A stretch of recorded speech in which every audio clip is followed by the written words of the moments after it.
Miss হবে না আপনার পছন্দের টিভি শো। দেখুন জি5 অ্যাপে একদম ফ্রি।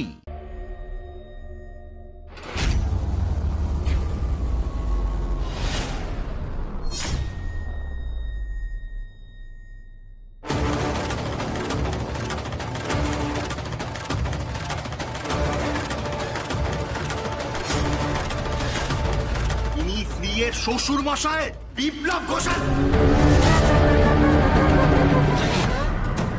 বিপ্লব ঘোষাল এত বড় চক্রান্ত।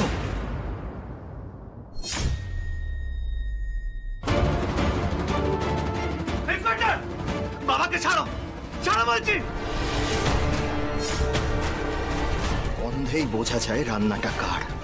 আমি যখন এর আসল পরিচয়টা জানতে পেরেছিলাম, আমি তখনই বুঝে গিয়েছিলাম এই পুরো খেলাটা তোমার সাজানো। রনে, রনে, এটা ঠিক করিসনি। এবার তোর শেষ নিশ্চিত।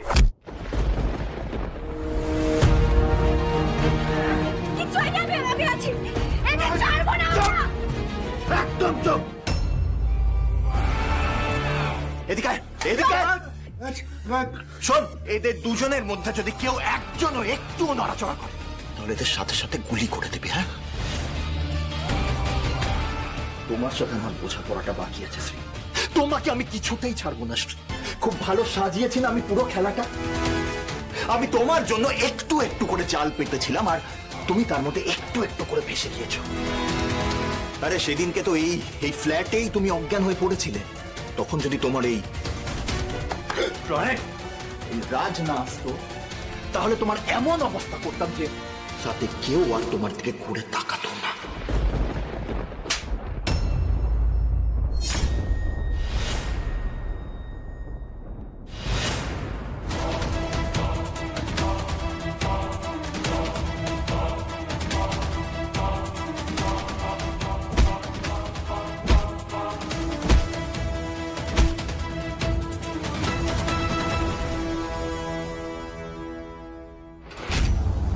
আমি টাকা দিয়ে তোমার কেসটা নিজে ঝুলিয়ে রেখেছিলাম যাতে আর কোথাও কোনোদিন তুমি চাকরি না পাও আর কোনোদিন আমার টাকা শোধ করতে না পারো। যখন স্ত্রীর কোনো বিপদ হয়েছে আমি ওর সামনে ঢাল হয়ে দাঁড়িয়েছি, ভবিষ্যতেও দাঁড়াবো। ওর গায়ে কোনো আঁচ লাগতে দেব না আমি। তাহলে দেখি আজ কিভাবে তুমি স্ত্রীকে বাঁচাও। তোমাদের সবাইকে আমি মেরে ফেলবো। এদেরকে আজকে থানায় নিয়ে যাবো, ওখানে বুঝে নেবো। টানা টানা কিচ্ছু না, যা হওয়ার আজকে এখানেই হবে।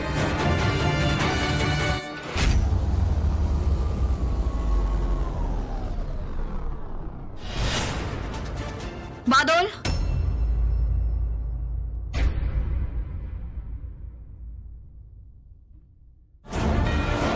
এতক্ষণ ধরে তোমরা যা যা বলছিলে, এখানে যা যা হচ্ছিল সবটা রেকর্ড করা হচ্ছে।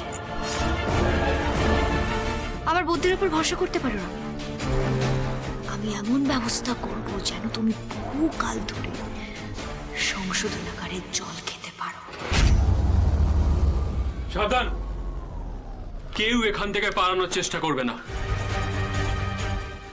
জি5 ডাউনলোড করুন আর সব এপিসোড দেখুন একদম ফ্রি।